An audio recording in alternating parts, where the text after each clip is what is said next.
Hello, I'm Janet McCabe, Acting Assistant Administrator for EPA's Office of Air and Radiation. I'm truly excited that everyone watching this wants to be part of the conversation about reducing carbon pollution from existing power plants under President Obama's Climate Action Plan. At EPA, our job is to protect American families from harmful pollution. That's been our mission for more than 40 years, and in the air program, we've seen tremendous success in cleaning up the air we breathe and improving public health. Protecting our air quality has been a partnership effort between federal, state, local, and tribal governments since the passage of the Clean Air Act. Through the adoption and implementation of standards, emission reduction plans, and voluntary programs, and through the invention and adoption of innovative, increasingly cleaner technologies by American businesses, we've worked together to reduce air pollution in our cities, towns, and rural areas, improving public health and quality of life all across the country. At the same time, we know that carbon pollution, through its contribution to global climate change, presents a significant threat to Americans' health and to the environment upon which our economy and national security depends. And so now, as we turn our attention to reducing carbon pollution from the existing fleet of power plants, we want to build on the foundation these partnerships have built. Our successes could not have been achieved without partnerships with states, with industry and labor leaders, with tribes, with environmental and public health organizations, and with the public. All of these partners matter, and their perspectives and ideas have helped to develop common sense, workable, and cost-effective solutions to reducing harmful pollution. President Obama's Climate Action Plan calls for EPA to continue this momentum into the future through a number of actions, and addressing emissions from power plants is an important element of the plan. We know that the states have already made important progress. For example, more than 20 states have already set greenhouse gas reduction targets. More than 35 have set renewable energy targets or goals of some kind. Local governments are making important progress too. Over 1,000 mayors have signed agreements to cut carbon pollution, and there are creative programs in cities and towns across the country to reduce energy use. There is energy, and I use that term knowingly, all across the country to provide for our energy needs in cleaner, smarter ways that will provide jobs and reliable, affordable power. The President's plan calls for EPA to build on this leadership. The overview presentation you're about to see lays the basic groundwork for the conversation we are now beginning about the steps we will take to address carbon emissions from power plants.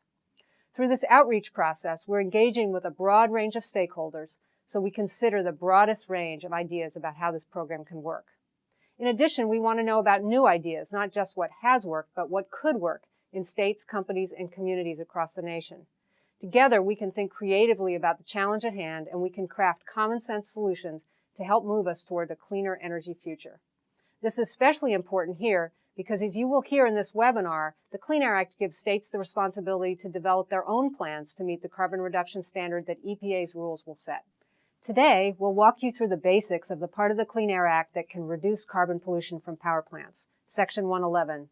Through this webinar, we hope to build a common understanding about how Section 111 has worked, about how it gives us room to be creative, innovative, and flexible as we think about how to design a cost-effective program to reduce carbon pollution from existing power plants, and about the key role that states have in designing state plans that fit their needs while meeting national goals to reduce carbon emissions. Then this coming fall, we will turn our focus to building on this understanding, gathering ideas, and looking at solutions together. And before I turn it over to Lisa Connor from our Office of Air Quality Planning and Standards to walk you through our presentation, I want to thank you once again for joining us, and I look forward to hearing from and working with you on this most important public health issue. Thank you for that introduction. I'm glad you've joined us to learn more about reducing carbon pollution from power plants as part of the President's Climate Action Plan. This overview presentation is the first step in EPA's efforts to reach out and talk with people about a variety of perspectives. Our goal is to help build a common understanding around the Clean Air Act and upcoming carbon pollution guidelines for existing power plants. Over the coming weeks and months, we will have the chance to continue these discussions with many of you. In the following slides, I'll walk you through some background on carbon pollution and the impacts on climate and health, the President's Climate Action Plan, and how the Clean Air Act has a role in that plan. Then I'll present a basic overview of Section 111 of the Clean Air Act and describe how it has worked. I'll touch on new and existing sources and some of the provisions in the Clean Air Act that are relevant to this discussion. Then I'll introduce my colleague, Dr. Bob Wayland, to talk about the electric power sector and some of the opportunities there are to build on state leadership. Finally, I'll discuss how Section 111 gives us room to be creative, innovative, and flexible as we think about how to design a program to reduce carbon pollution from existing power plants. First, let me provide a brief background on carbon pollution and health. In December 2009, EPA's administrator released an endangerment finding that the current and projected concentrations of 6 key greenhouse gases in the atmosphere threaten the public health and the welfare of current and future generations. These 6 greenhouse gases are carbon dioxide, also known as CO2, methane, nitrous oxide, hydrofluorocarbons, perfluorocarbons, and sulfur hexafluoride. These pollutants, if left unchecked, lead to long-lasting changes in our climate, such as rising global temperatures.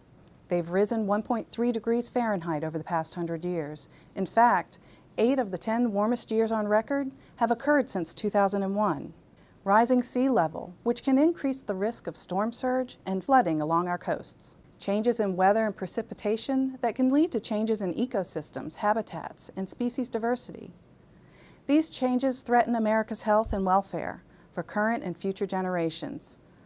Public health risks include more heat waves and drought, worsening smog, also called ground-level ozone pollution, increasing the intensity of extreme events like hurricanes, extreme precipitation, and flooding, increasing the geographic range of ticks and mosquitoes, which can spread disease such as Lyme disease and West Nile virus. Our most vulnerable citizens, including children, older adults, people with heart and lung disease, and people living in poverty, may be most at risk from the health impacts of climate change.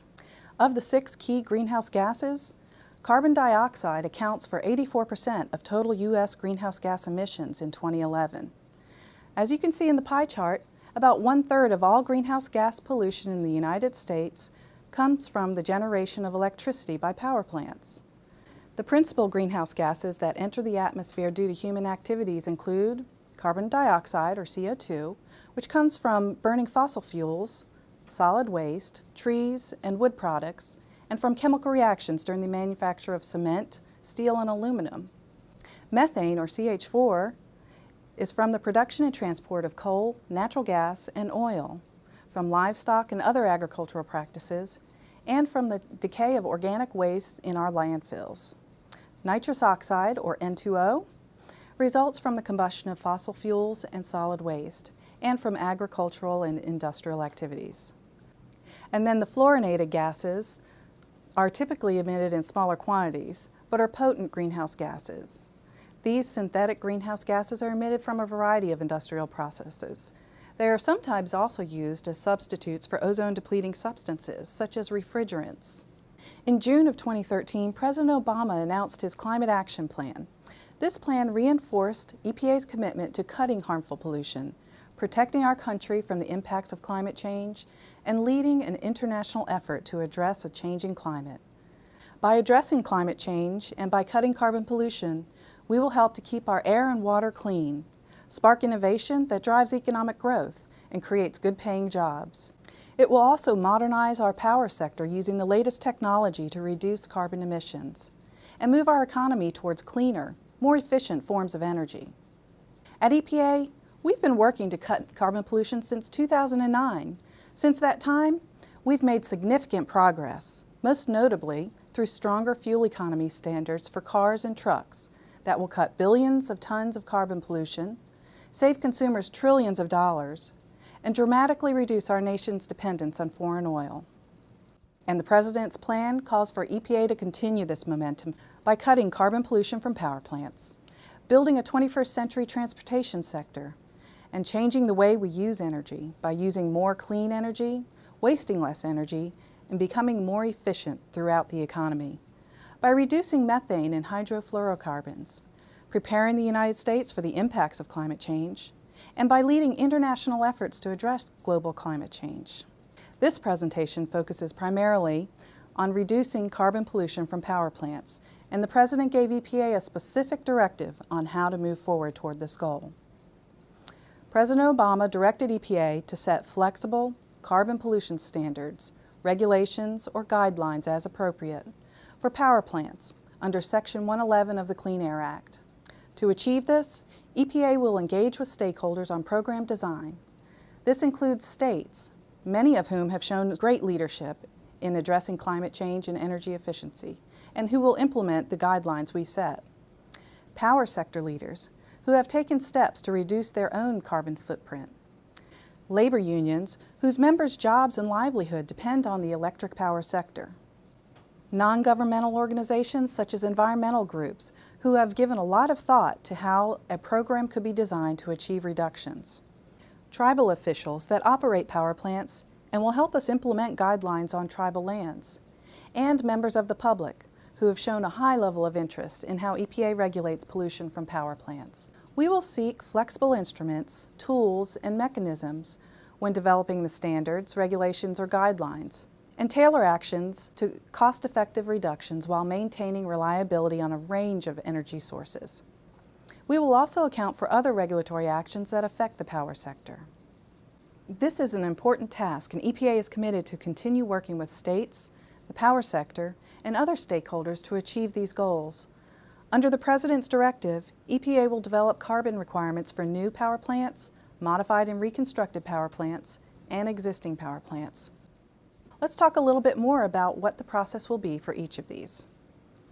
First, standards for new power plants. The President directed EPA to issue a new proposal for these plants by September 20th, 2013.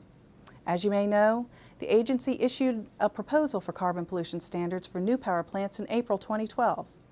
The new proposal, at the President's direction, will build on that work. We are issuing a new proposal to ensure that carbon pollution standards for new power plants reflect recent developments and trends in the power sector, and also to reflect the input we received from the more than 2.5 million comments that last year's proposal generated. The new proposal will again provide for an open and transparent review through the standard comment period and public hearing process.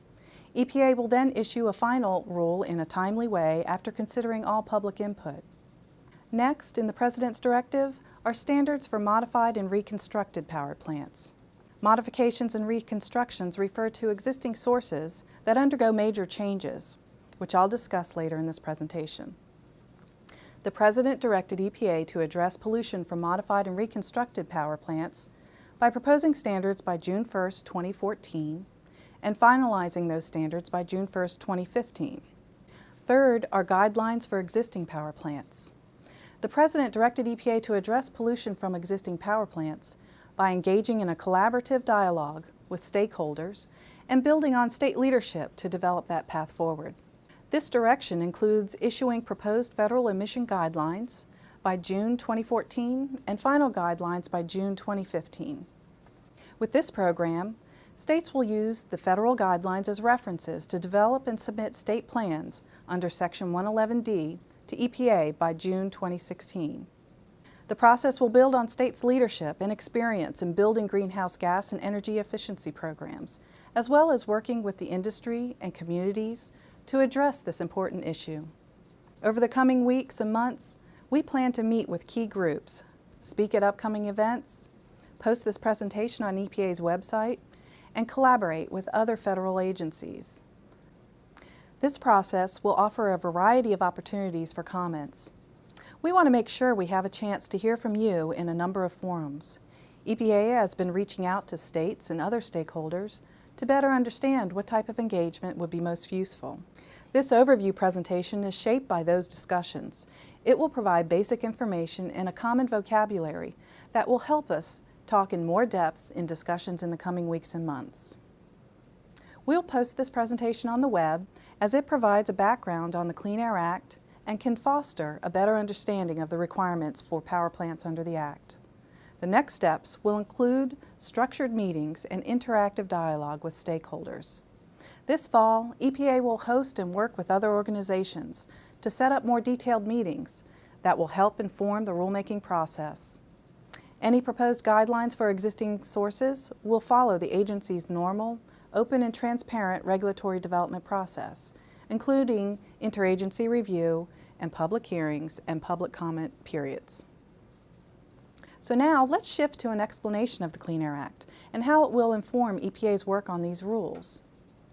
In 2007, the U.S. Supreme Court ruled that greenhouse gases are to be considered air pollutants that are subject to regulation under the Clean Air Act. Because of this, and the fact that greenhouse gases are not currently regulated under either the National Ambient Air Quality Standards for criteria pollutants or under the National Emission Standards for hazardous air pollutants for air toxics, EPA has the authority to address them under Section 111 of the Clean Air Act. This section of the Clean Air Act contains several provisions to address new, modified, reconstructed, and existing sources. Section 111 of the Clean Air Act was authorized by Congress in 1970, and it establishes a mechanism for controlling air pollution from stationary sources, which the administrator, in her judgment, finds, causes, or contributes significantly to air pollution, which may reasonably be anticipated to endanger public health and welfare. And EPA has regulated more than 70 source categories and subcategories under Section 111.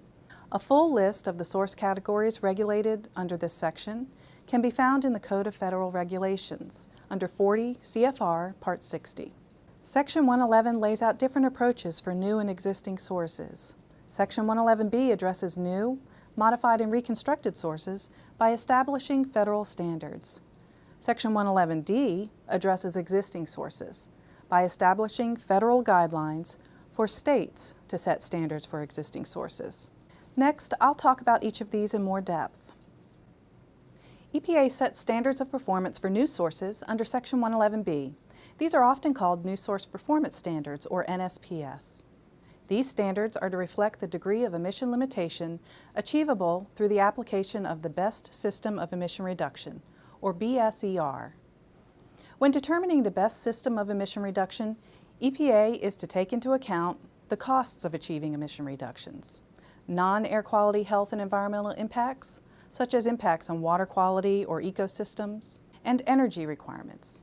EPA may also distinguish between classes, types, and sizes of sources in setting BSER. For instance, controls for larger sources may not be appropriate for smaller sources, in which case Section 111 would allow EPA to consider setting the BSER based on different sizes of sources. Once EPA establishes standards of performance, each new source must meet those standards.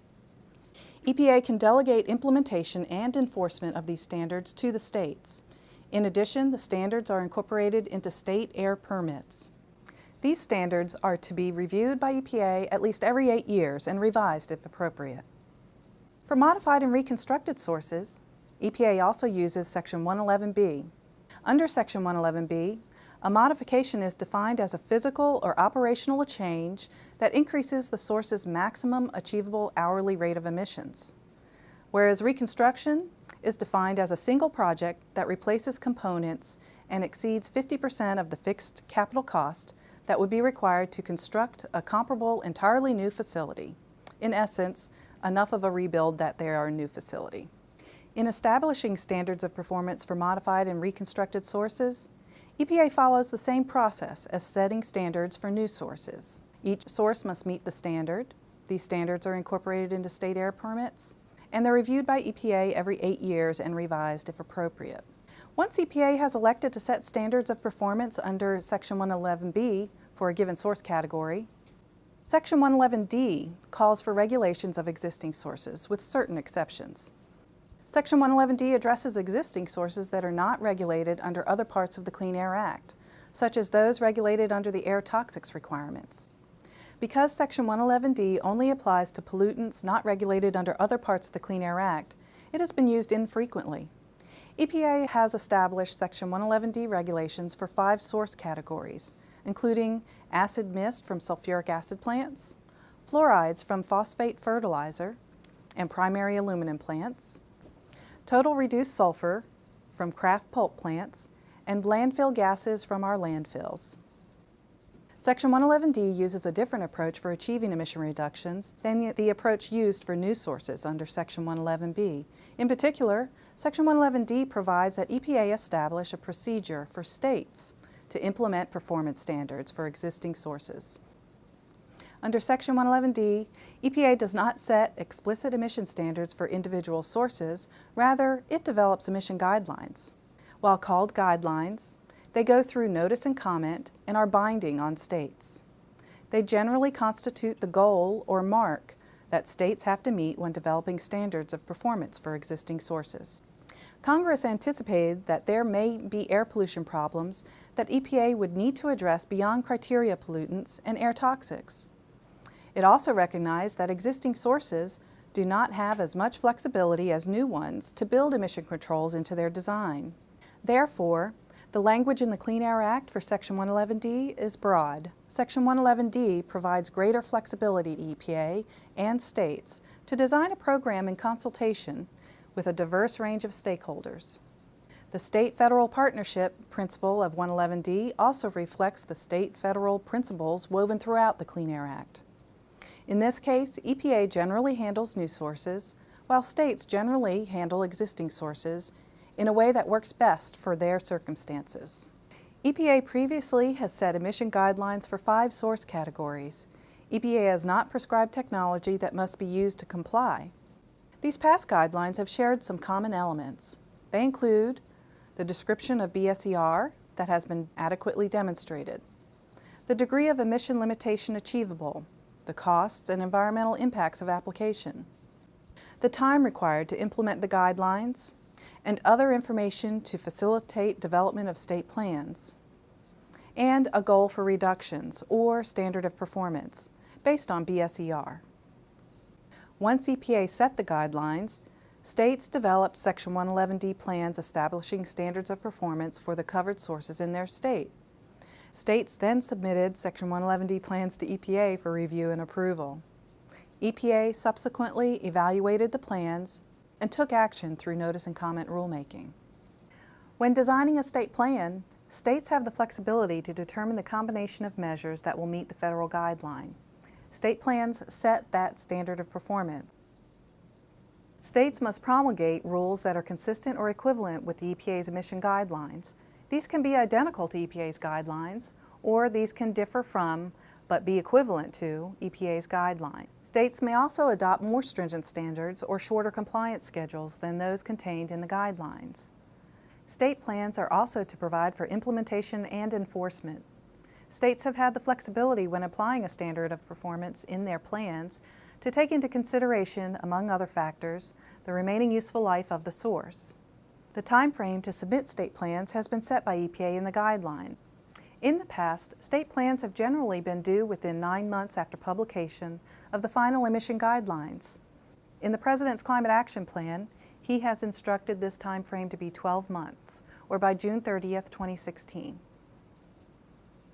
Now that you have a better sense of how 111D has been used in the past, let's talk briefly about this authority and carbon pollution from power plants. In general, carbon pollution emissions differ from pollutants that have been regulated in the past under Section 111D. Carbon pollution is global. It's also an order of magnitude greater than other pollutants covered under Section 111D. And carbon pollution is accumulating and remaining in the atmosphere for over hundreds of years. We have opportunities to explore various program designs and flexibilities because of the broad statutory language of Section 111D, the unique characteristics of carbon pollution, and the interconnected nature of the power sector. To illustrate a few basic concepts about the electric power sector, I'd like to introduce my colleague, Dr. Bob Wayland. Thanks, Lisa, for that introduction. What I'm going to try to do now is take 4 or 5 minutes to walk you through the electric power sector in the United States.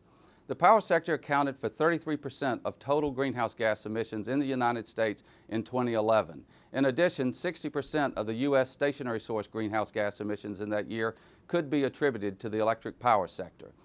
Fossil fuel-fired power plants are the single largest source of CO2 in the United States. When we refer to fossil fuel, we generally are referring to natural gas, petroleum, coal, or any form of solid, liquid, or gaseous fuel derived from those materials which can be used to generate electricity. When we look at the electric power sector, the CO2 emissions can pretty well be divided into 3 major components, the largest of which is coal at roughly 80%, followed by natural gas at about 20%, and then there's somewhere around 1% that can be attributed to petroleum combustion. So as we've seen in this graph, coal is the largest source of CO2 emissions from the power sector in the United States. This map tends to show you two basic things. It shows you how diverse the power sector is in the United States, and it shows you how differing the size of the plants are in the United States. The size of the circle refers to the megawatt capacity of the individual plants, and the color refers to the type of fuel that is being burned there. The purple dots on this slide show where the coal-fired power plants are located, and as you can see, natural gas is indicated by green and the oil plants are indicated by the red dots. There's also a variety of other renewables that are located on this map, as well as the nuclear power plants. As you can see, power plants tend to be concentrated around major urban centers. How is the power sector designed? Well, it basically fits into four very separate components. You have the generation component, which is at the individual power plant where the power is produced. That power is then put out onto a grid system, which is called transmission, and it is carried across the country at very high voltage rates. Then you get into your neighborhoods and your communities, and the power needs to be distributed to the homes, the businesses, and the factories that use this electricity. So in the power sector, we tend to think of generation, transmission, distribution, and then end use. On this particular slide, you get an overview of the electricity transmission grid for the United States as it looked in 2013. Basically, the United States manages transmission of electricity through groups called regional transmission organizations, of which there are roughly 10 in the United States. As you can see from this graph, the transmission pathways across the United States are very complex, and they tend to flow from the power plants to the regional and the urban centers where the power is consumed. This is of great importance to us moving forward because efficiency in transmission will also help reduce the emission of carbon pollution in the United States. At this point, I would like to turn the presentation back over to Lisa Connor, who will take you to the end of this webinar and wrap up today's presentation. Thank you very much for your time. Thank you, Bob. Many states already have climate and energy policies that reduce carbon pollution from the electric power sector.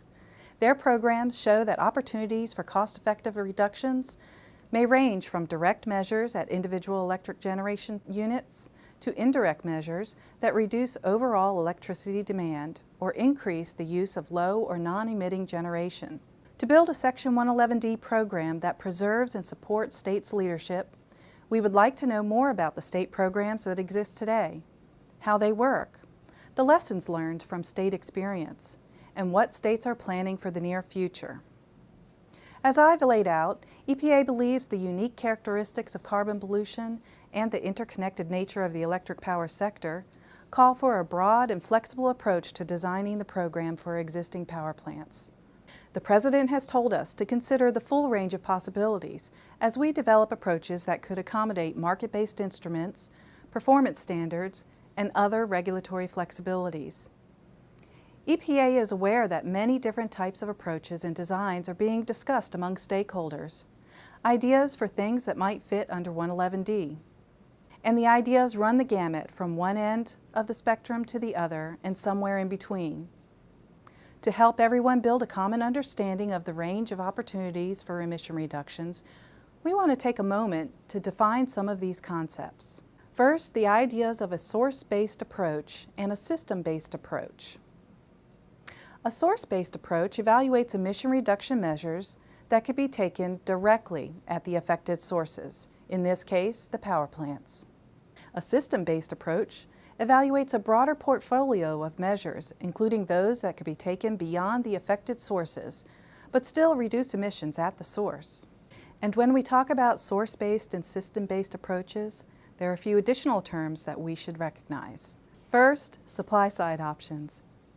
This term generally refers to actions that occur at the regulated source itself or at other power plants. Second, demand-side option. This term generally refers to actions that occur at locations where electricity is used, as well as transmitted and distributed, not at the regulated source or other power plants. Supply-side options can directly reduce or avoid power plant carbon dioxide emissions through energy efficiency at the source. They can also indirectly reduce or avoid power plant carbon dioxide emissions by increasing the use of low or non-emitting electric generation. Examples may include heat rate improvements, or energy efficiency at the electric generating unit. Fuel switching to a lower emitting fuel or co-firing to a lower emitting fuel. Redispatch of the electric generating unit based on carbon dioxide emission rate or renewable energy portfolio requirements. Demand-side options can indirectly reduce or avoid emissions by lowering electricity demand. These can reduce the overall amount of electricity generated at carbon dioxide emitting power plants. They may also change the dispatch of electric generators in response to lower electricity demand. Examples may include end-use energy efficiency requirements and programs, demand-side management programs, and you may know your own state has many of these programs already in place. Demand-side options address actions that reduce electricity usage by reducing demand and improving the efficiency of energy-using devices. This could include such things as improving insulation and reducing energy losses, reducing wasteful energy use, and replacement of old or inefficient appliances in favor of high-efficiency appliances. Let me say again that these are just some of the basic concepts that EPA is aware of that are being discussed among stakeholders, and these may be ideas that may fit under Section 111D. This conversation is just beginning, and we look forward to continuing these discussions as we work to design a program. As a reminder, the President's directive laid out specific timelines that EPA is working to meet. EPA will issue proposed carbon pollution standards, regulations, or guidelines as appropriate for modified, reconstructed, and existing power plants by no later than June 1, 2014. EPA will issue these final standards, regulations, or guidelines as appropriate by no later than June 1, 2015. With these guidelines, there will be a requirement for states to submit their plans to EPA by no later than June 30th, 2016. This webinar is the beginning of our stakeholder outreach process. A link to this webinar will be on EPA's YouTube channel at the following URL, posted by August 28, 2013. We will then offer 4 follow-up conference calls about the overview presentation in early September. Calls for state, local, and tribal agencies and for the public, including community groups, will be on September 9th. Calls for industrial and environmental stakeholders will be on September 12th. More information will be available soon on those calls. We will provide information on these upcoming calls at the website shown here. In closing, we want to thank you again for joining us for this overview presentation. Building this common language is an important first step in EPA's effort to engage directly with our stakeholders on issues informing the design of the program to address carbon pollution from existing power plants. Thank you.